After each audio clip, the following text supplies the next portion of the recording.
You know what's better than a Lamborghini? A real horse. You got real horsepower. This is more than 1 horsepower. Just like Ferraris, the horse symbol.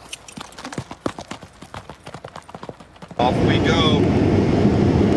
So I took my mom on the trip, going to see the farm. You'll go crazy if you live in a city all the time. Even if you don't have a farm, just go out camping every once in a while, you know.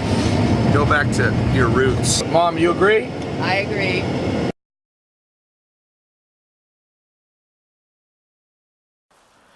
Goodbye city.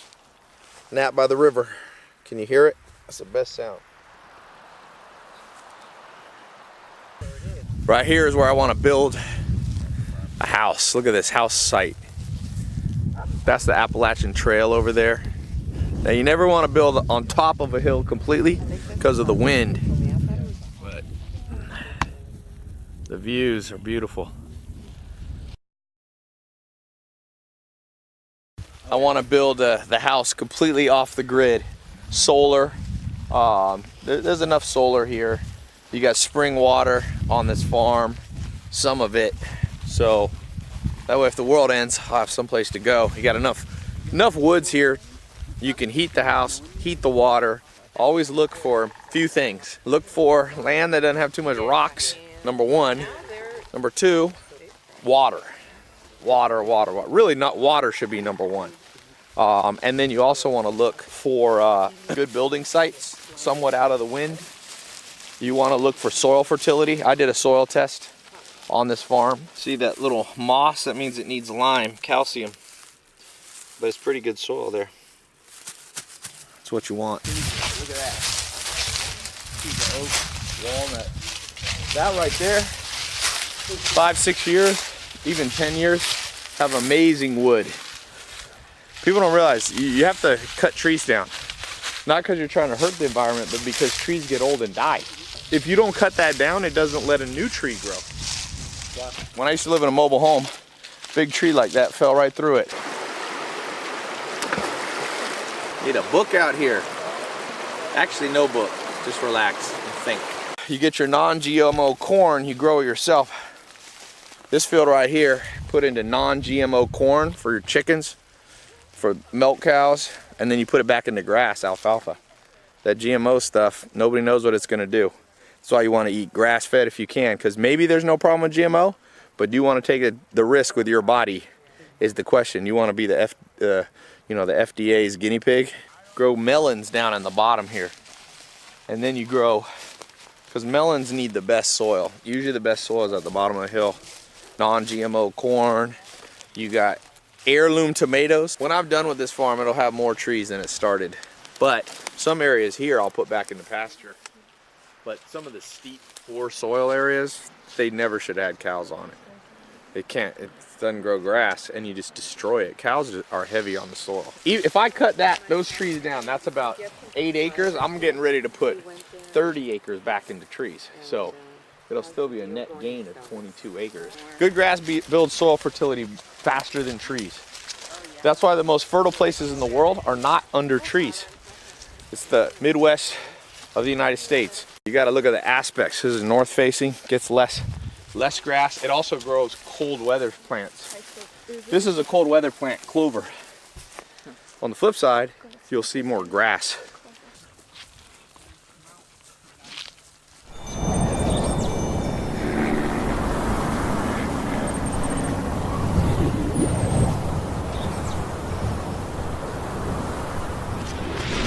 I want to show you what it means to give sweat equity. That if you don't have any money, start with sweat equity, meaning go work for somebody else, use your time, energy to make them money.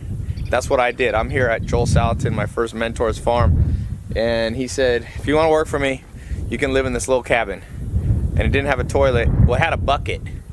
So, and it had no heat or no water. This was my bed right here.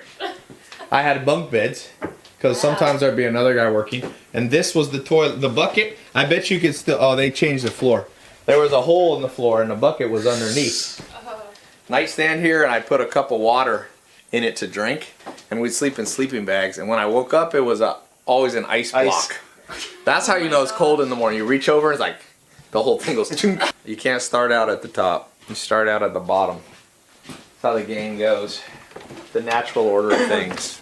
Everybody say Thanksgiving starts early around here. Takes a long time for it to be ready for Thanksgiving. Just add water? Daniel, what do we have in here? Oh, 2,100 baby chicks.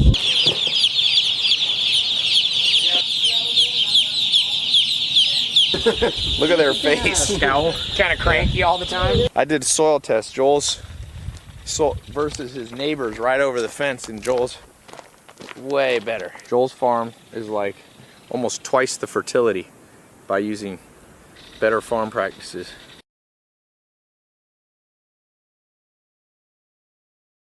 Hey, little guy. Let me touch him.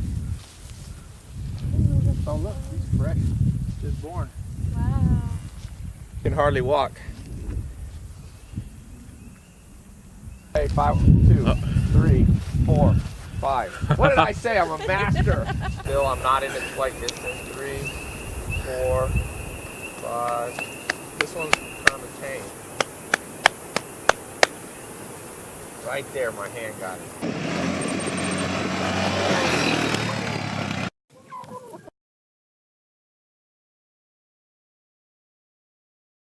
Even a lot of the eggs you see at Whole Foods where it says organic, yes, they might be organic feed, but they're still inside, they're not on grass, they're caged up, so they're not getting to eat bugs and they're not eating grass. Just like a human, if you don't eat any salad, you're not healthy.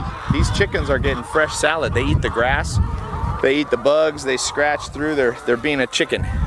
You want to eat animals that are living the way they were meant to. I used to have to get 100 dozen eggs a day. These are good eggs. Thick calcium. See how thick the shell is? And these are the bright orange eggs. That's what you want. This is all natural oyster shells from the ocean. That's how they get their calcium. So they lay hard eggs. The beef that you eat regularly is from cows that are sitting in a big manure lot eating corn, which is not natural for a cow. The cows here were moved to a different pasture. So rotational grazing. Look how nice that grass is. So the best beef you can eat comes from rotationally grazed cows. They're healthier, less parasites. They're getting better grass-fed. I'm working on another brand, cowsonapasture.com. Now the pigs are about to be let out on pasture, but now they're building compost for Joel. Joel calls it pigerator pork. He puts corn in there, and the pigs kind of flip the soil over, the compost over, and aerate it for them.